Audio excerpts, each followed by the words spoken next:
তাহলে যে 18 বছর আগে বিয়ে করতে পারবেন না, ঠিক 18 বছর হলে বিয়ে করতে পারবেন। আমি জানি না, তাহলে 18 বছর ধরেন 10 দিন আগে আপনার বয়স 18 হয় নাই, 10 দিন পরে এমন কি ঘটনা ঘটে গেল যে আপনি এখন বিয়ের উপযুক্ত? কি করছে এরকম? তার মানে পুরা ফিলোসফিটা একটা ভুয়া ফিলোসফি। বিয়ে আমাদের দেশে, আমাদের এখানে ওয়েস্টার্ন আইডিয়া নিয়ে এখন লোকেরা চলতেছে, অথচ এটা কিন্তু ইসলামিক আইডিয়া। বিয়ের বয়স হলে বিয়ে দিয়ে দেবেন, বলেন এখনো প্রতিষ্ঠিত হয় না, বিয়ে দেবে কি? প্রতিষ্ঠিত মানে কি? প্রতিষ্ঠিত মানে কি? আল্লাহ তাআলা বলেছেন তোমার যদি টাকা পয়সা না থাকে তাহলে বিয়ে করো, তাহলে আমি তোমাকে ধনী বানিয়ে দেবো।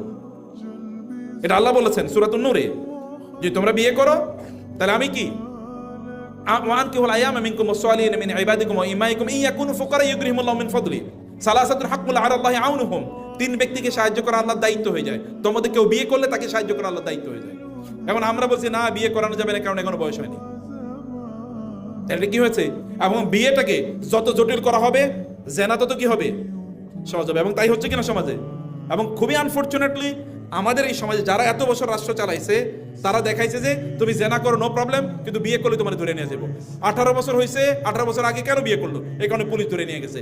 কিন্তু 9 বছর 11 বছর একটা মেয়ে তার কথিত বন্ধুর সাথে হাত ধরে পালিয়ে চলে গেছে, গোটা বাংলাদেশ অস্থির হয়েছে। কি জানো, সুবানা কি জানো, গোটা বাংলাদেশ 11 বছর একটা মেয়ে।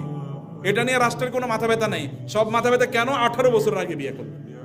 হালাল কাম করলে অসুবিধা, হারাম করলে কোনো কি নেই, সমস্যা নেই, ওটা সেলিব্রেশন। এটা একটা জাহিলিয়াত কালচার তৈরি করে গেছিল একদল লোক। এগুলো থেকে আমাদেরকে অবশ্যই মুক্ত থাকতে হবে।